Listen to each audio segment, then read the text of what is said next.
সকাল হতেই ৩ বাচ্চাকে সামলে দুপুরের রান্না শেষ করা কি এক অলিখিত যুদ্ধ, তা শুধু একজন মাই বুঝবে। চলুন আজ আমার সাথে দিনটা শুরু করা যাক।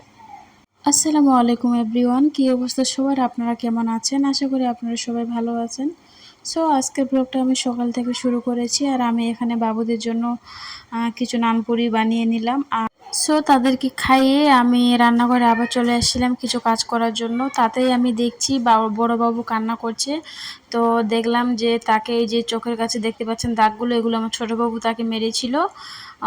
তো এগুলো ছিল কালকে রাতের দাগ, বাট আজকেও মারামারি লেগেছে ওরা খেলনা নিয়ে। তো আমি ওকে আদর টাদর করে আবার চলে আসলাম আমার রান্নাঘরে।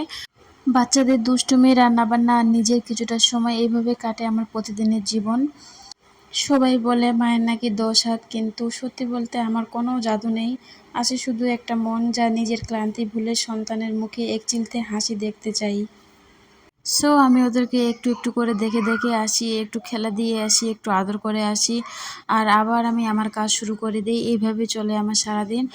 আর আমি যখন আমার বাবুকে কিছু বলতে যাই, আমি ছোটো বাবুকে শাসন করতে যাই, কারণ দেখুন আমার বড় বাবু কিন্তু খুব নরম শান্ত ছেলে।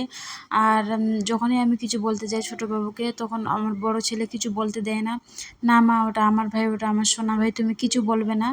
তারপরে যে আমি এখানে দুপুরের কিছুটা রান্না সেরে নিয়েছি, আর যেমন ডিমের রেসিপিটা, এটা আমি আপনাদের সঙ্গে শেয়ার করব। আর এটা আমি ব্যস্ততার কারণে রান্না করতেও পারিনি। তারপরে ওরা খেলছিল, তো আমি ভাবলাম যে এখন রান্নাটা সেরে নেই। তাতে ওরা চলে এসে বলছে, মা চলো তুমি ঘরে চলো, এইভাবে বলছে আর কি। তারা একটা সেকেন্ড আমাকে ছাড়া থাকতে পারে না, তাদের নাকি ভালোই লাগে না। অবশ্য আমার মেয়ে এখন অনেকটা বুঝতে শিখেছে, সে আমাকে কোনোভাবেই ডিস্টার্ব করে না। আর আমি তো একাই, তার কারণে আমার বাবুদের জন্য আলাদা আলাদা রান্না করা তাদের জন্য একদম সম্ভব হয়ে ওঠে না। অনেকেই অনেক কিছু বলে আমাকে, হ্যাঁ আজ বাবুদের জন্য এটা বানাও, কাল ওটা বানাও, কিন্তু বিশ্বাস করুন আমার পক্ষে সম্ভব না, কারণ আমার তিনটে বাবু, আর ইম্পসিবল তাদের জন্য আলাদা আলাদা রান্না করা। তো একদম সহজ পদ্ধতিতে যেটা আমাদেরও হবে প্লাস বাবুদেরও হবে, তো সেইভাবে রান্না করার আমি চেষ্টা করি সবসময়ই। আর সাইডে ব্যাকগ্রাউন্ডে যে আওয়াজগুলো হচ্ছে, আমার ছোট বাবু বড় বাবু ওরা ঘুম থেকে উঠে গেছে আর খেলছে।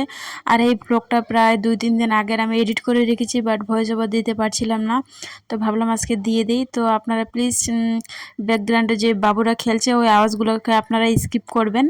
তো তারপর আমি চলে আসি, দেখুন এখানে আমি আবার চলে এসেছি রান্না বন্ধ করে আমার সোনাগুলো কেমন করে খেলছে সেটাই দেখার জন্য। আর তাদের কিন্তু ভাই বোনের বন্ডিংটা ভীষণ সুন্দর, ভীষণ ভালো।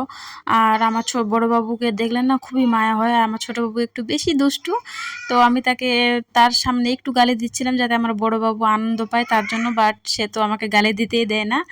তারপরে তাদের সঙ্গে খেলতে খেলতে আমার রান্নাবান্নাও হয়ে গেল। আর সো রান্নাবান্না করে আমি তাদেরকে খাইয়ে ফ্রেশ করিয়ে গোসল করিয়ে সব কিছু আমাদের কমপ্লিট। এটা হচ্ছে বিকালের একদম একটা স্মৃতি।